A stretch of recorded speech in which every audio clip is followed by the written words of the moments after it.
So, you know, it's a tool. If it helps you to go over the integrity file, fine. If not, that's okay too. Okay, so certainly one of the areas of study that we want to kind of get down is the allegory of the cave. Now, notice that I have what is the most used term to refer to this, which is to call it an allegory. But other terms are used. Some people call it the parable of the cave. That's what the video we looked at did.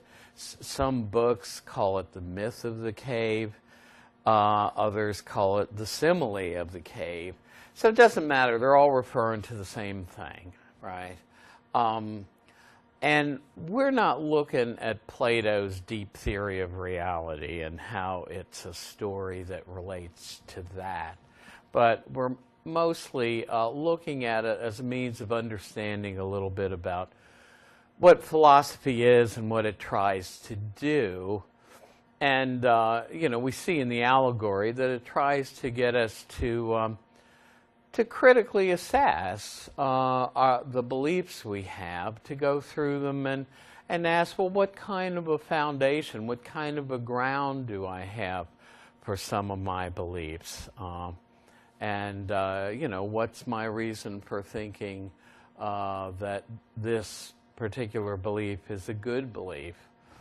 And so we find prisoners who are wearing what? They're wearing chains, right? Especially important is the fact that their head and their necks are chained so that they can only look forward. And what their vision is limited to is what? Shadows that they see in front of them. And how long have the prisoners been in this cave? They're not weekend spelunkers at Asbury College in Kentucky. You know, Kentucky, there are a lot of caves and abandoned mines.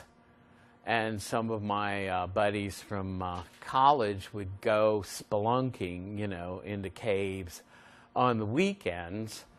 But these are not people who are down there, you know, on a pleasure trip, right? They're prisoners. They're forced to be where they are.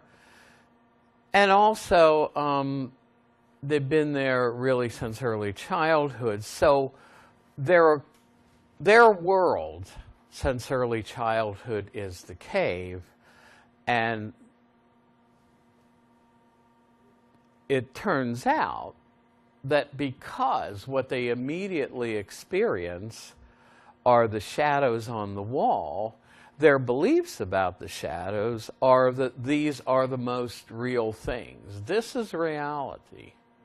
And of course, what does this stand for? Well, the prisoners, and we've already gone over this, so I'm going to kind of cut to the bottom line here, right? The prisoners are what? They're supposed to be us. And the way of looking at this that brings it into today, that makes this 2,500-year-old story a story about what philosophy tries to do today, right now, is that, you know, the shadows represent what they have beliefs about. You know, their beliefs about reality are beliefs about the shadows, and as far as they are concerned, since they've experienced nothing but the shadows, reality for them is the shadows. Now, so the prisoners are, what are they like and why? Well, they're supposed to be like us. And so how are they like us? Well, like the prisoners, we have grown up in a particular environment, a particular intellectual environment. Even though this is the first formal experience most people have to philosophy, the reality is you've been bombarded with ideas that are either themselves philosophical or that have philosophical implications for most of your life, through your family, through your early and later schooling, through anything you've read, like a novel or a book, through your textbooks, through the internet, through the mass media, through TV, through your friends. And, you know, so basically we grow up with a set of beliefs that we've acquired kind of by osmosis from the culture that we've been in. And that's what's happening to the prisoners in the cave. They're acquiring a set of beliefs about the world. In this case, they're beliefs about the shadows. And as far as they're concerned, these are good beliefs. So what do these represent? So the cave can represent our intellectual environment, our own, you know, the world we grew up in. The prisoners obviously are us. And the shadows are what our beliefs are about, the beliefs that we grew up acquiring. And they're usually referred to as our unreflected or unreflective beliefs. That is, beliefs that we've just taken for granted. We haven't reflected on them. We haven't asked, well, okay, I've always believed this, but what are my reasons for believing this? But that's what the prisoner in the cave is challenged to do. He's challenged to look at his beliefs. And so what does he see? Well, here we get to the fire and the objects casting the shadows. The released prisoner represents the philosophy student or the budding young philosopher. Somebody who's taken on a philosophical journey, right? And the released prisoner doesn't necessarily want to go on it. He's turned around and forced to confront reality, and the person who turns him around, the person who leads the prisoner, is either the philosophy teacher, or we're going to see specifically Plato also meant it to be Socrates himself. It's the experienced philosopher. Well, the fire and the objects casting the fire are what make the shadows, right? In back of the prisoners is a raised wall. There are people walking on a little pathway carrying various things like vases and what have you. And there's a fire in back of them, and these objects, along with the people carrying them, cast the shadows, okay? But now he's forced to modify his worldview, the released prisoner, because now he's forced to turn around and look at the fire, and it's not an easy trip. And Plato knows that doing philosophy or the whole, none of us want to get out of our comfort zone, right? We grow up with beliefs that we're comfortable about. This was Socrates' viewpoint about the people he encountered in his own city of Athens. He said they're like a big old horse out there in the field. They're, you know, self-confident in their own beliefs. They're fine. They don't want their world shaken. And Socrates says what we need is somebody like me to be like a gadfly, a horsefly, to come along, sting the horse, and force them to wake up and see that maybe not every belief they grew up with is reliable. So to get back to the fire and the sun, so the fire actually, well, in Plato's theory, represents the sun in this world, but we're not going to go there as much as just that the objects casting the shadows are the real things, right? And so we see the prisoner first not wanting to admit this. When the prisoner is first shown the objects casting the shadows, the prisoner still wants to hang on to his old beliefs that that the real things are the shadows and not the objects casting them. But his eyes adjust, he sees things more clearly, he realizes, wait a second, I got to revise some of my views. These things that I'm now being shown are the real things, not the shadows that I all my life have thought are the real things. So the released prisoner actually goes further. He's let out into the external world, and there's an adjustment period.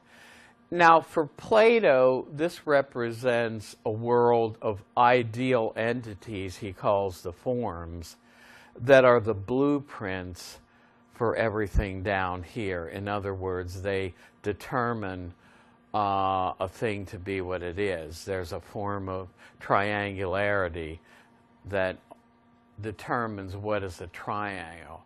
There's a form for deskness, for what a human being is, for abstract concepts like justice and holiness and moral virtue.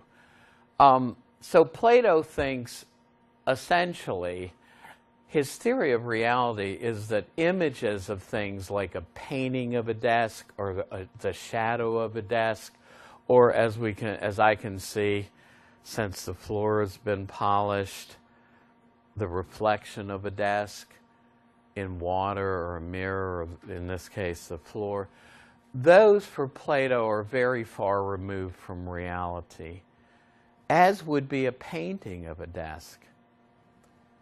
The desk itself is more real than any image of it.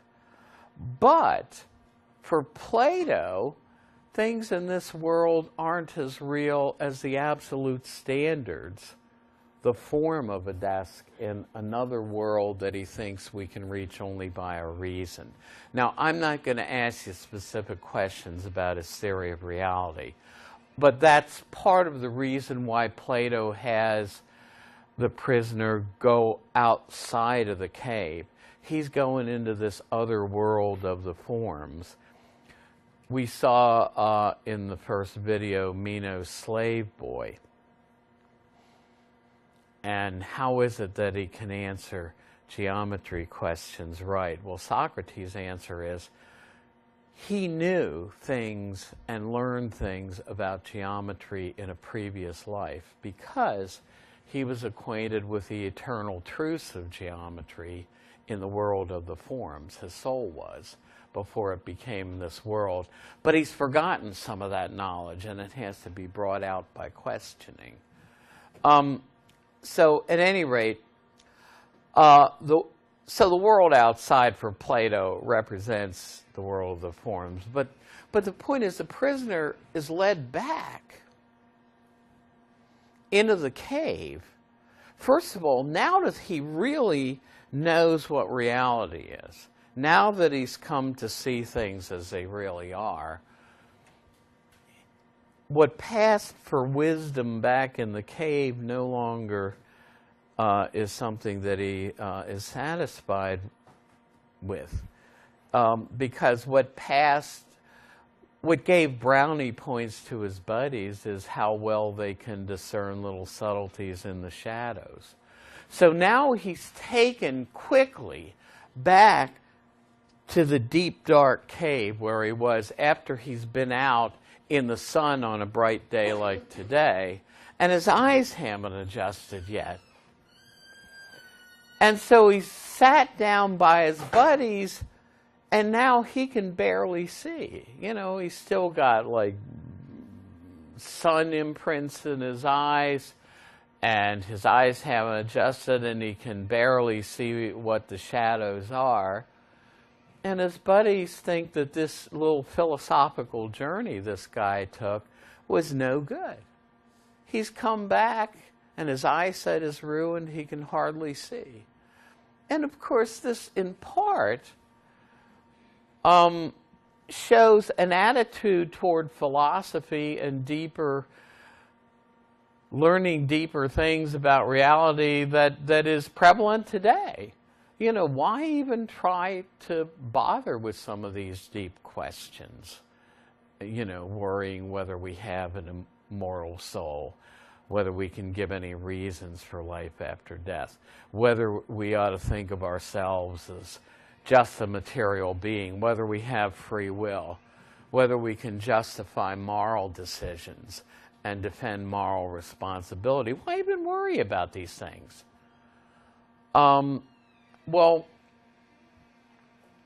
his buddies say, look, if you take us on this journey, if you try to drag us up, we're not going to go. In fact, we may kill you.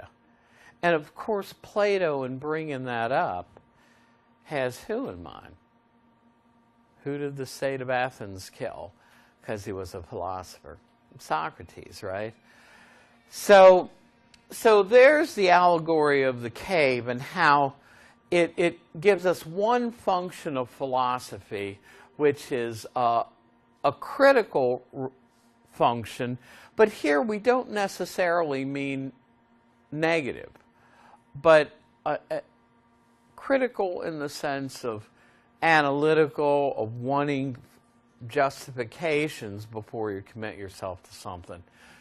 And as I said, all, analogies tend to break down at some point. And the difference between what philosophy really does for us regarding our beliefs and what happens to the prisoners in the cave, one difference is this. The prisoners in the cave find out that all of their beliefs about reality are simply wrong. Or at least a released prisoner finds that out, right? Because they all were wrong in thinking that the shadows are the most real things. But when we subject our current beliefs to critical philosophical scrutiny, we may not abandon them all.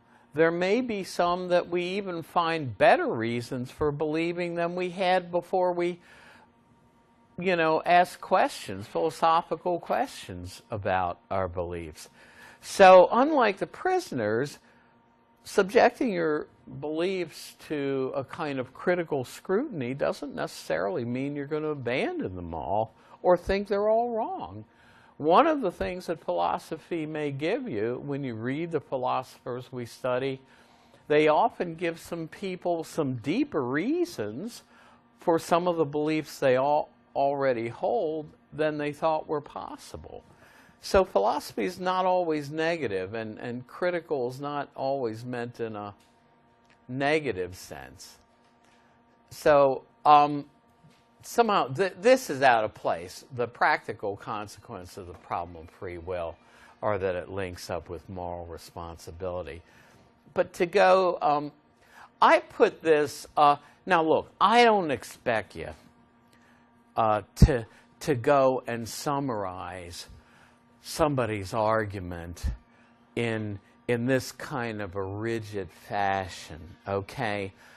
But I want you to see that an argument can be summarized in just a few sentences.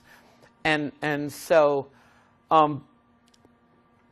what I cut and pasted into this review sheet was basically the gist.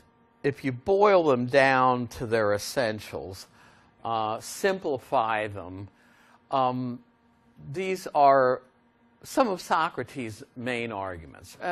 These are his main arguments, But again, I'm not expecting you in your essay to, to summarize an argument in this kind of rigid, logically correct fashion, because frankly you need more than even just a first-year logic course to be able to do this. But part of his reasoning, moral reasoning, this was called a moral syllogism. I'm not going to ask you that term, but it's sometimes called a practical syllogism, because it is a piece of reasoning that has as its conclusion not a fact that you need to believe, but it has as its conclusion something about what you ought or ought not to do. Okay? And moral reasoning of this sort, and this is true today. I mean, that piece in the, I don't even know if I've put the extra credit options. I think I made them visible to your class. That piece I did on is ethics, only about ethics. My answer is ethical reasoning involves more than just abstract ethical principles.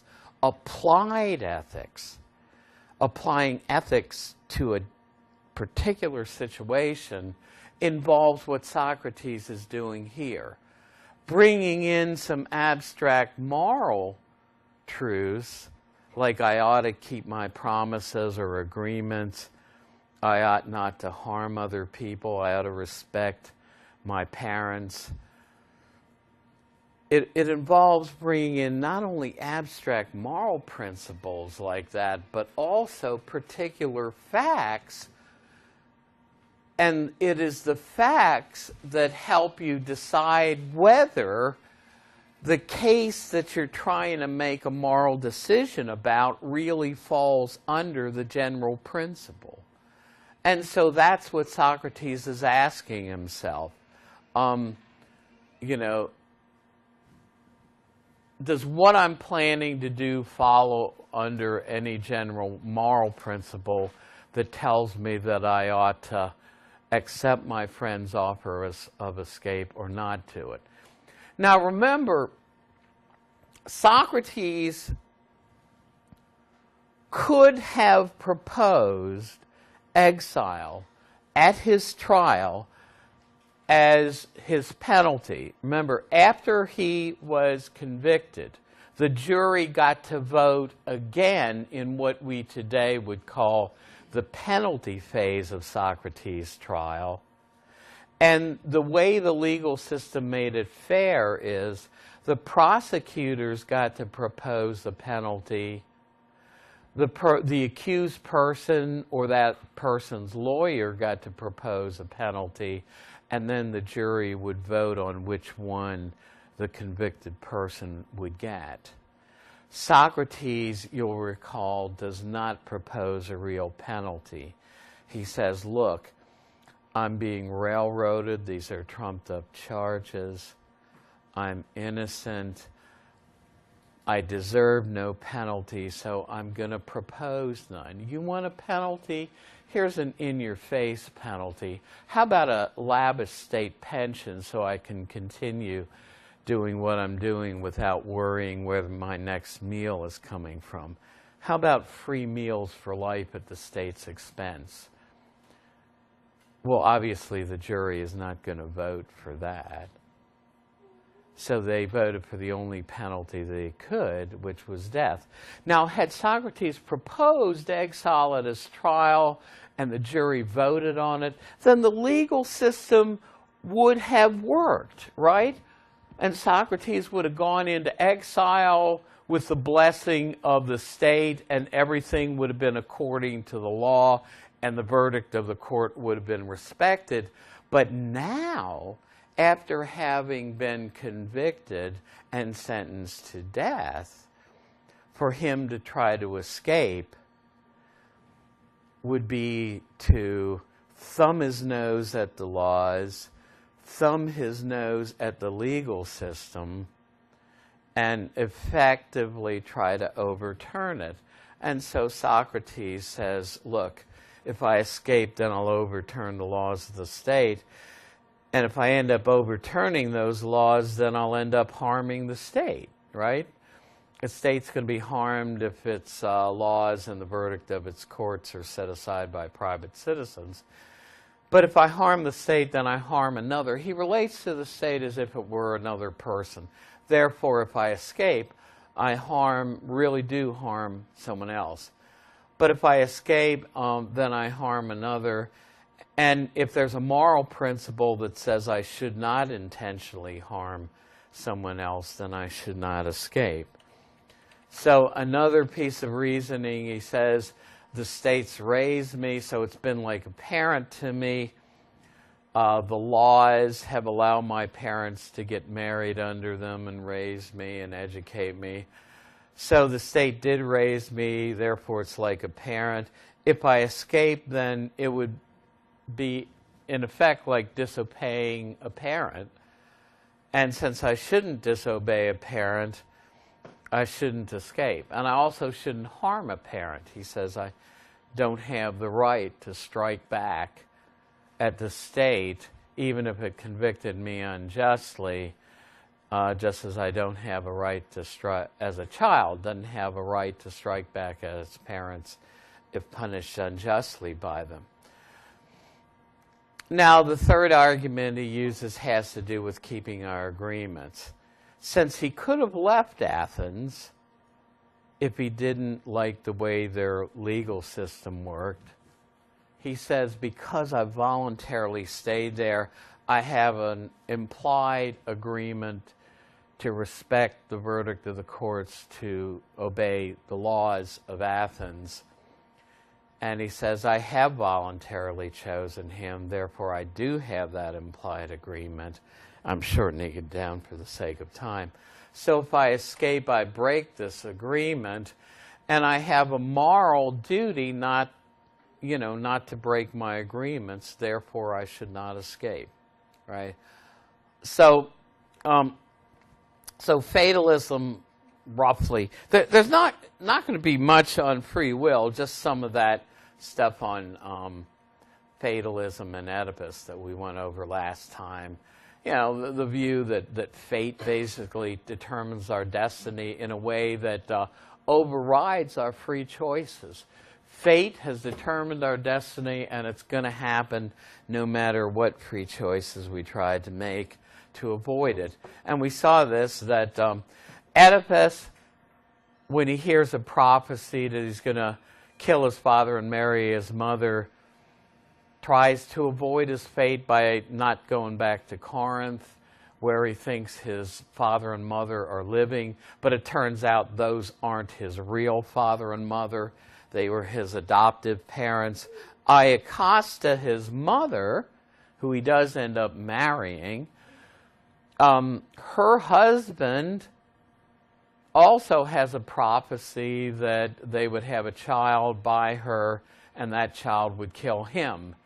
And so he and Iacosta try to avoid that fate by, setting Oedipus out to just die of the elements when he's a child, but he's rescued by the family that ended up raising him. So as Oedipus decides not to go home to Corinth, he meets his real father at a juncture in the road. They have an argument about the right-of-way, probably one of the first recorded instances of road rage, and Oedipus ends up killing him, right? And so in trying to escape his fate, he ends up fulfilling it. So his choices about avoiding his fate are ineffectual and not really free. His fate is going to happen no matter what. So you can see how this undermines free will.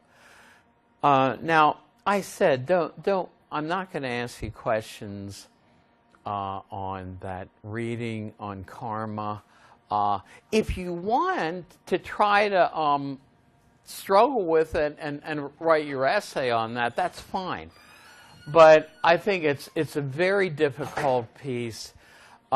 Basically, karma is the law that says past actions can determine our future destiny in spite of any free choices we make.